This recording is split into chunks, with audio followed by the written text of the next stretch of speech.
प्रत्येक महापुरुष की अपनी शैली और कुछ अपने विशिष्ट शब्द होते हैं।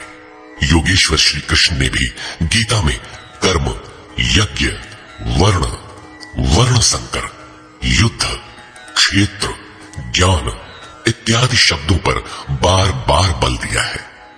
इन शब्दों का अपना आशय है और पुनरावृत्ति में भी इनका अपना सौंदर्य है। हिंदी रूपांतरण में इन शब्दों को उसी आशय में लिया गया है तथा आवश्यक स्थलों की व्याख्या भी की गई है। गीता के आकर्षण निम्नलिखित प्रश्न हैं जिनका आशय आधुनिक समाज खो चुका है। वे इस प्रकार हैं जिन्हें यथार्थ गीता में आप पाएंगे। श्री कृष्ण एक योगेश्वर थे। सत्य, आत्मा ही सत्य है।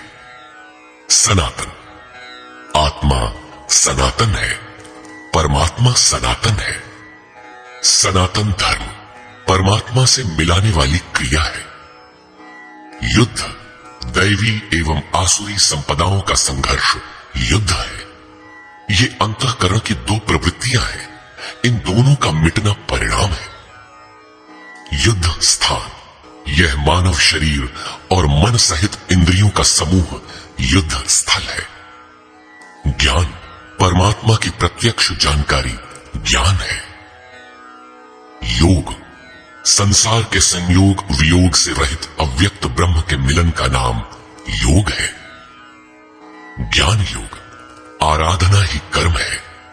अपने पर निर्भर होकर कर्म में प्रवृत्त होना ज्ञान योग है। निष्काम कर्म योग, इष्ट पर निर्भर होकर समर्पण के साथ कर्म में प्रवृत्त होना निष्काम कर्म योग है। श्री कृष्ण ने किस सत्य को बताया? श्री कृष्ण ने उसी सत्य को बताया जिसको तत्वदर्शियों ने पहले देख लिया था और आगे भी देखेंगे। यज्ञ, साधना की विधि विशेष का नाम यज्ञ है। कर्म, यज्ञ को कार्य रूप देना ही कर्म है। वर्ण, आराधना की एक ही विधि जिसका नाम कर्म है। जिसको 4 श्रेणियों में बांटा है वही 4 वर्ण है। ये एक ही साधक का ऊंचा नीचा स्तर है, न कि जाति। वर्ण संकर, परमात्मा पथ से च्युत होना, साधन में भ्रम उत्पन्न हो जाना वर्ण संकर है। मनुष्य की श्रेणी, अंतःकरण के स्वभाव के अनुसार मनुष्य 2 प्रकार का होता है। एक देवताओं जैसा, दूसरा असुरों जैसा। यही मनुष्य की 2 जातियां हैं जो स्वभाव द्वारा निर्धारित हैं और यह स्वभाव घटता बढ़ता रहता है। देवता, हृदय देश में परम देव परमात्मा का देवत्व अर्जित कराने वाले गुणों का समूह है। बाह्य देवताओं की पूजा कामनाओं से जिनकी बुद्धि आक्रांत है, ऐसे अविवेकी और मूढ़ बुद्धि की देन है। वे मेरे ही पुजारी हैं, किंतु अविधि पूर्वक है। अवतार व्यक्ति के हृदय में होता है, बाहर नहीं। विराट दर्शन योगी के हृदय में ईश्वर के द्वारा दी गई अनुभूति है। भगवान साधक में दृष्टि बनकर खड़े हों तभी दिखाई पड़ते हैं। पूजनीय देव इष्ट, एकमात्र परात्पर ब्रह्म ही पूजनीय देव है। उसे खोजने का स्थान हृदय देश है। उसकी प्राप्ति का स्रोत उसी अव्यक्त स्वरूप में स्थित प्राप्ति वाले महापुरुष के द्वारा है। अब इनमें से योगेश्वर श्री कृष्ण का स्वरूप समझने के लिए अध्याय 3 तक आपको पढ़ना होगा और अध्याय 13 तक आप स्पष्ट समझने लगेंगे कि श्री कृष्ण योगी थे। अध्याय 2 से ही सत्य निखर जाएगा। सनातन और सत्य एक दूसरे के पूरक है। ये अध्याय 2 से ही स्पष्ट होगा, वैसे पूर्ति पर्यंत चलेगा। युद्ध अध्याय 4 तक स्पष्ट होने लगेगा। 11 तक संशय निर्मूल हो जाएगा। वैसे अध्याय 16 तक देखना चाहिए। युद्ध स्थल के लिए अध्याय 13 बार बार देखें।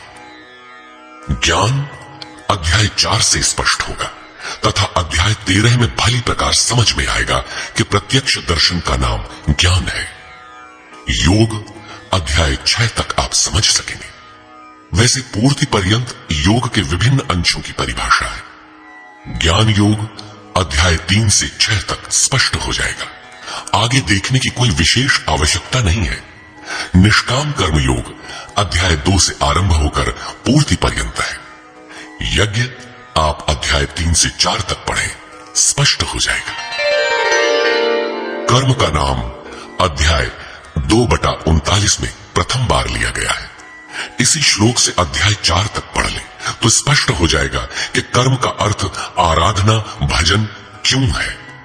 अध्याय 16 और 17 यह विचार स्थिर कर देता है कि यही सत्य है। वर्ण संकर अध्याय 3 में और अवतार अध्याय 4 में स्पष्ट हो जाएगा। वर्ण व्यवस्था के लिए अध्याय 18 देखना होगा। वैसे संकेत अध्याय 3 और 4 में भी है। मनुष्य की देवासुर जातियों के लिए अध्याय 16 द्रष्टव्य है।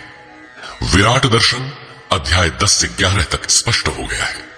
अध्याय 7, 9 और 15 में भी इस पर प्रकाश डाला गया है। अध्याय 7, 9 और 17 में बाह्य देवताओं की अस्तित्वहीनता स्पष्ट हो जाती है। परमात्मा के पूजन की स्थली हृदय देश ही है, जिसमें ध्यान, श्वास प्रश्वास के चिंतन इत्यादि की क्रियाएं जो एकांत में बैठकर की जाती हैं, अध्याय 3, 4, 6 और 18 में स्पष्ट है। बहुत सोचने विचारने से क्या प्रयोजन है। यदि अध्याय 6 तक ही अध्ययन कर ले तो भी यथार्थ गीता का मूल आशय आपकी समझ में आ जाएगा। गीता जीविका संग्राम का साधन नहीं, अपितु जीवन संग्राम में शाश्वत विजय का क्रियात्मक प्रशिक्षण है। इसलिए युद्ध ग्रंथ है जो वास्तविक विजय दिलाता है। किंतु गीतोक्त युद्ध तलवार, धनुष, वाण, गदा और फरसे से लड़ा जाने वाला सांसारिक युद्ध नहीं है और न इन युद्धों में शाश्वत विजय निहित है।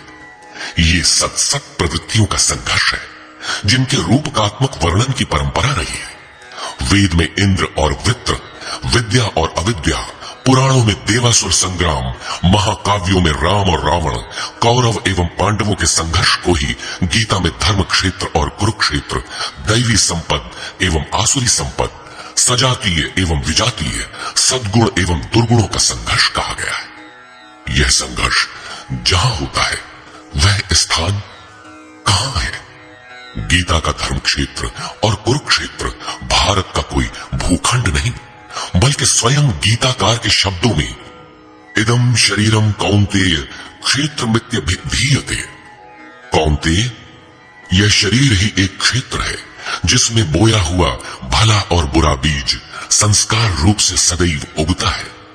10 इंद्रियां, मन, बुद्धि, चित्त, अहंकार, 5 विकार और 3 गुणों का विकार इस क्षेत्र का विस्तार है। प्रकृति से उत्पन्न इन 3 गुणों से विवश होकर मनुष्य को कर्म करना पड़ता है। वह क्षण मात्र भी कर्म किए बिना नहीं रह सकता।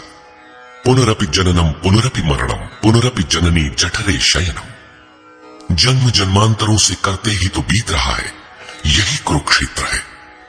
सदगुरु के माध्यम से साधना के सही दौर में पढ़कर साधक जब परम धर्म परमात्मा की ओर अग्रसर होता है तब यह क्षेत्र धर्म क्षेत्र बन जाता है। यह शरीर ही क्षेत्र है। इसी शरीर के अंतराल में अंतःकरण की 2 प्रवृत्तियां पुरातन हैं, दैवी संपद और आसुरी संपद। दैवी संपद में है पुण्य रूपी पांडु और कर्तव्य रूपी कुंती। पुण्य जागृत होने से पहले मनुष्य जो कुछ भी कर्तव्य समझकर करता है, अपनी समझ से वह कर्तव्य ही करता है, किंतु उससे कर्तव्य होता नहीं, क्योंकि पुण्य के बिना कर्तव्य को समझा ही नहीं जा सकता। कुंती ने पांडु से संबंध होने से पूर्व जो कुछ भी अर्जित किया वह था कर्ण। आजीवन कुंती के पुत्रों से लड़ता रह गया। पांडवों का दुर्धर्ष शत्रु यदि कोई था तो वह था कर्ण। विजातीय कर्म ही कर्ण है जो बंधनकारी है, जिससे परंपरागत रूढ़ियों का चित्रण होता है। पूजा पद्धतियां पिंड नहीं छोड़ती।